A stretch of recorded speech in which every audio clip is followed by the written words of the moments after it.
Jadi orang kalau salatnya benar itu pasti lahirnya akhlak. Dia akan menjauhi perselisihan. Dia akan menjauhi gibah, gosip. Awas, Bu. Maaf ya, saya tunjuk ibu karena memang pesan di Qur'annya itu lebih kuat ke perempuan. Laki-laki mungkin, tapi perempuan lebih kuat cenderungannya. Itu ada di surat ibu. Ya, surat An-Nisa ayat 34, paling kiri sebelah atas. Saya lompat sedikit.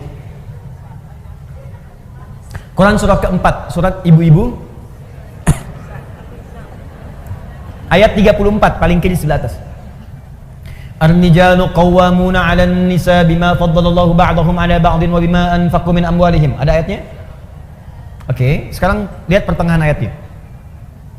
Fas-salihatu, maka istri-istri yang salehah itu, perempuan-perempuan yang salehah itu.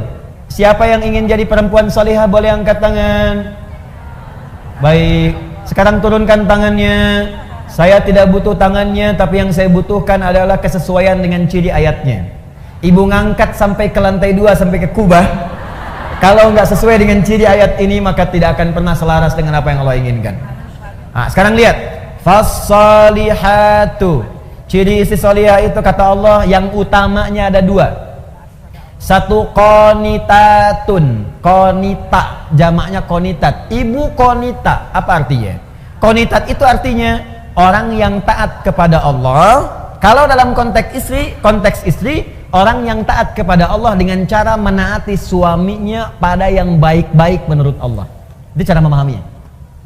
Di istri yang salihah itu, dia taat kepada Allah. Bagaimana cara taatnya? Menaati suaminya sepanjang suaminya minta yang baik menurut Allah. Misal, kata suami, "Ma, berhijab ya, insya Allah ya, salihah. Ma, besok ikut taklim ya, insya Allah Pak, salihah. Ma, malam tahajud ya, insya Allah Pak, salihah. Ma, besok baca Quran ya, Pak nanti aja deh, setengah salihah." Ngapain sih Pak Quran melulu? Tidak salihah. Jelas? Jadi ibu, kalau suami minta pada yang baik-baik, ibu cepat kerjakan. Sebetulnya bukan suami yang minta, tapi Allah yang menurunkan lewat perintah itu untuk bertanya kepada Anda, "Hei, kamu salihah bukan? Kamu salihah tidak?" "Tidak Ustadz, saya anak." Bukan namanya, sifatnya. Di ketika lewat kemudian di kalimat Ustadz, apalagi di kalimat suami, itu untuk mengecek sifat salihah itu ada tidak. "Mama, nanti mama malam tahajud ya, kalau papa terlampau capek mama bangun." Papa gimana sih nyuruh tapi tidak dilaksanakan? Jangan lihat kalimat itunya, Bu. Lihat kalimat perintahnya. Boleh jadi itu titipan Allah untuk menaikkan level salihah ibu. Karena itu ketika suami dipasangkan dengan istri, seringkali Allah kirimkan kemudian karakter-karakter pada suami, perintah-perintah pada suami, sebetulnya untuk menyempurnakan sifat istri. Itu hikmahnya. Dan sebaliknya, diturunkan kemudian pasangan pada istri yang serupa, karena ini kemudian lahan untuk menyempurnakan sifat suami. Makanya pasangan itu pasti sesuai. Dan jangan pernah mengharapkan pasangan orang. Kenapa suami saya tidak seperti Ustadz ya? Udah itu jalurnya. Jelas ya? Nah, cirinya itu. Tapi kalau suami memerintahkan kepada yang tidak baik menurut Allah, ibu boleh tolak dengan cara yang lembut. Nah, besok papa ada family gathering di perusahaan. Mama kan tahu level papa di perusahaan. Yang lain gak ada yang pakai jilbab, mah lepas dulu lah, paling cuma 30 menit. Ibu boleh tolak dengan cara yang lembut. Pak, pekerjaan rezeki itu sudah Allah atur, Pak. Yang belum teratur kan surga kita. Mama khawatir ketika jilbab ini dilepas kita terpisah di surga. Lebih baik kita kenakan ini, dan ini bisa mengantarkan kita pada rezeki yang baik dan ridha Allah Subhanahu wa Ta'ala. Khawatir kalau nanti saat di muka mama wafat, siapa yang tanggung jawab? Itu lebih indah masuk ke dalam hati dibandingkan dengan celaan dan kagetan. Lepas dulu ya, Ma. Apa? Paham ya? Itu begitulah. Walaupun memang tidak mudah. Ustadz juga sama ya. Sama. Makanya jarang Ustadz ceramah bawa istrinya. Itu sangat jarang. Ini live, Mas. Nanti kita selesaikan di rumah. Dua. Nah ini kaitan dengan yang tadi. Hafizatun lil ghaibi bima hafizallah. Jadi istri salihah itu adalah menjaga nama baik keluarga, suami, khususnya ketika tidak sedang bersamanya. Perhatikan baik-baik, yang telah Allah tutupi. Jadi kalau ada aib di rumah tangga, kata Allah jangan buka keluar. Ini jaminan Allah, Bu, ya. Sepanjang ibu tidak buka keluar, maka Allah akan tutup sampai dengan hari kiamat. Makanya kata Nabi, kalau ada peristiwa terjadi malam hari nggak enak, siangnya jangan dibuka, tutup. Kalau ada peristiwa siang, jangan dibuka malamnya. Nah ini yang terjadi seringkali, siang masih dibuka. Dan sekarang wasilahnya banyak, media sosial. Dia nggak keluar rumah, tapi bisa bikin status di dalam rumah. Nah yang paling tidak elok itu kadang-kadang, ini menjadi bahan untuk berbuat maksiat.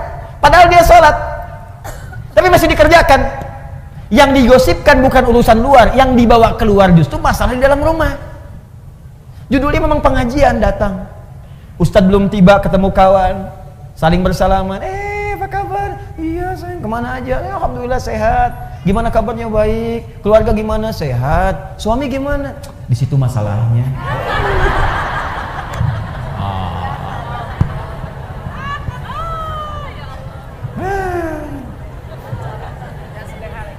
Ya, ingat, gosip perbuatan fahsya sekaligus mungkar.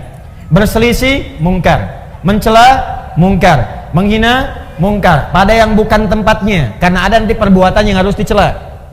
Ingat, awas, hati-hati, mohon maaf, mencuri mungkar. Sekarang saya ingin tanya, ini kan baru contoh, fokus baik-baik. Sholat ibadahnya, dalilnya sudah ada, ini prakteknya.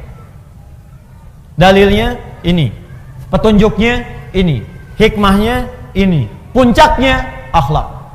Di akhlak itu puncak dari semua ketentuan yang Allah turunkan kepada kita. Puncak salat, akhlak. Puncak zakat, akhlak. Puncak kemudian baca Quran, akhlak. Dan puncak ilmu pun akhlak. Menuntut ilmu ibadah bukan? Ibadah, makanya dalilnya banyak di Quran. Apa dalilnya? Sepanjang ibadah mesti ada dalil. Banyak dalilnya. Quran surah 96 ayat 1. Iqra bismi rabbikal ladzi khalaq. Dalil menuntut ilmu. Quran surah ke-9 ayat 122. Wa ma kana al-mu'minuna liyanfiru kaffah falaula nafara min kulli firqatin minhum ta'ifah liyatafaqahu fid din. Cara menuntut ilmu. Majlisnya ada, Quran surah 58 ayat ke-11. Ya ayyuhalladzina amanu idza qila lakum tafassahu fil majalisi yafillahu ya fafsahillah yafsahillahu lakum. Fafsahu yafsahillahu lakum. Hai orang-orang beriman, kalau diperintahkan kepadamu, ayo cepat penuhi majlis-majlis, share informasinya, share tempatnya. Siapa yang bisa meluaskan majlisnya akan diluaskan oleh Allah Subhanahu wa taala. Dari mana itu Ustaz tahu ayat ilmu? Teruskan ayatnya. Yarfa'illahu alladhina amanu minkum walladhina utul ilma darajat. Ayatnya ada. Hadisnya utlubul ilma. Ya, talabul ilmi faridatun ala kulli muslim. Menuntut ilmu itu kewajiban dari setiap muslim. Ibnu Majah nomor hadis 233. Man salaka tariqan yaltamisu fihi ilma sahalallahu lahu tariqan ilal jannah. Siapa yang berusaha datang ke majelis ilmu dengan segenap kemampuan dirinya, maka Allah akan catat untuk meringankan langkahnya ke surga. Al-Bukhari Kitabul Ilmi nomor hadis 71. Ya, perhatikan baik-baik. Man yuridillahu fihi khaira yufaqihu fid din. Siapa yang Allah inginkan menjadi orang yang lebih baik, maka dia akan didorong untuk belajar ilmu agama. Al-Qur'annya ada, hadisnya ada, hikmahnya banyak. Ilmu membuat orang lebih pintar, ilmu membuat turun ayatnya la yastawil ladzina ya'lamuna wal ladzina la ya'lamun. Tidak sama orang berilmu dengan yang tidak berilmu. Orang berilmu punya derajat di sisi Allah. Bertauhid harus pakai ilmu. Quran surah 47 ayat ke-19. Fa'lam, mesti punya ilmu annahu la ilaha illallah, untuk menetapkan tiada Tuhan selain Allah. Ilmu. Hikmahnya ada. Dalil ada. Hadis ada. Hikmah ada. Puncak terakhirnya akhlak. Jadi kalau ibu belajar ilmu, datang ke pengajian, belajar. Apa yang dipelajari? Al-Quran. Apa yang dipelajari? Sunnah. Tapi ketika Anda keluar dari tempat pengajian itu, Anda belajar Quran dan Sunnah. Tapi ketika keluar tidak membawa akhlak, berarti ada yang salah dengan pelajarannya. Ibu tuh keluar dari pengajian Al-Quran dan Sunnah, tapi ketika keluar kok pandai mencela. Apa yang ibu pelajari? Anda belajar Al-Quran dan Sunnah, begitu keluar dari pengajian pandai berselisih. Apa yang Anda pelajari? Semua sahabat yang belajar dengan Nabi, ketika akan praktek yang dibawa akhlak dulu. Silakan perhatikan baik-baik. Nabi sedang ke masjid, orang-orang mau sholat, tiba-tiba datang seorang Arab Baduy. Dia tidak tahu di mana toiletnya. Zaman Nabi nggak seperti masjid TSM seperti ini. Masjidnya bagus, ada karpetnya. Ini tanah, sulit mencari toilet. Tiba-tiba Arab Baduy karena nggak tahu, lari ke pojok masjid, buang air kecil di situ. Tiba-tiba Umar, Umar dengan pembawaan karakternya yang tegas, langsung ingin mengeksekusi. Woi, salah. Langsung pengen keluar, kelihatan oleh Nabi, diajari akhlak oleh Nabi. Umar, biarkan aja. Tapi Nabi ini kan, dia belum tahu. Yang belum tahu, diberitahu, bukan dimarahi. Biarkan dia selesai dengan hajatnya, siram dengan air bersihkan. Setelah itu beritahu, tempatnya bukan di sini. Tuh. Indah sekali ibu sekalian. Di banyak kejadian-kejadian yang Nabi contohkan lewat akhlak. Setelah itu Umar belajar. Setelah itu makin bijak, Masya Allah. Bijaknya luar biasa dalam setiap keputusannya. Umar setelah menjadi khalifah, jadi pemimpin, jadi presiden kalau sekarang, itu malam-malam selalu belusukan. Di Umar, inisiator belusukan di muka bumi. Belajar dari Nabi dan tidak pernah bawa kamera. Orang sekarang beda-beda dia, tapi Umar lain. Jalan. Begitu malam-malam jalan, lihat rakyatnya, ada seorang ibu memiliki beberapa anak. Ditidurkan oleh ibunya. Ditidurkan itu bukan karena pengen tidur, karena lapar, menangis terus, tidak ada makanan. Dan saat menidurkan ini, pura-pura ibu masak. Yang dimasak apa? Pasir isinya batu, digoreng-goreng. Sambil masak batu itu dia bersyair. Duhai khalifah, senang-senang tinggal di istana, rakyatmu melarat makan seadanya. Duhai khalifah, engkau makan enak, kami menggoreng-goreng batu tanpa ada makanan. Anakku kelaparan, tidak ada yang makan yang bisa diberikan. Umar lewat. Seketika, ketika mendengar dan melihat apa yang disaksikan itu, perhatikan kalimatnya. Ada celaan kepada Umar. Ada kemudian tuntutan kepada Umar. Umar tidak marah merespon itu, langsung lari ke Baitul Mal. Diambil kemudian gandum, dipikul dengan punggungnya. Ajudannya mengejar ingin bawakan, kata Umar, saya akan dihisab bukan engkau di hari kiamat. Dibawakan oleh Umar, datang ke tempat ibu itu, kemudian disingkirkan semua batu dan pasir tadi, dimasakkan oleh Umar langsung dengan tangannya, dan tidak pernah mengatakan saya khalifahnya, tidak. Jadi begitu dimasakin, si ibunya pun nggak tahu, dan Umar nggak perkenalkan dia Umar. Dimasak oleh Umar, ibunya yang paling menarik bu, sambil dimasakin sambil dicela oleh ibu itu. Duhai khalifah, enak-enak engkau tinggal di istana, orang lain yang datang memasakkan kepadaku. Duhai khalifah, engkau enak makan enak, orang lain datang kepadaku bukan engkau. Padahal itu Umar. Apa Umar berkata kemudian, ini saya bu, ya abdi Umar? Tidak. Umar masak aja. Setelah itu disuapi oleh Umar, dibantu ibu itu dan pulang. Perhatikan pengajaran Nabi, sungguh indah. Makanya orang-orang yang belajarnya benar, itu puncak tertingginya itu pasti akhlak. Pasti akhlak. Ibu melihat ada orang masuk masjid, safnya belum lurus. Coba lihat, barangkali dia belum tahu. Orang yang belum tahu diberitahu, bukan dimarahi. Woi, belum lurus tuh, apa nggak tahu? Tidak. Bapak, itu belum lurus. Bu, yuk kita luruskan yuk supaya rapat. Biarin aja. Usil aja. Saya di sini sudah 10 tahun. 10 tahun. Padahal masjidnya baru 5 tahun, Bu. Kadang-kadang ada yang begitu, nggak apa-apa. Nggak ada masalah, baik, nggak apa-apa Ibu ya. Mudah-mudahan nanti bisa diluruskan. Atau imamnya yang posisi lebih tinggi datang. Makanya kami kalau di Timur Tengah itu kalau ngimami jalan dulu, lihat.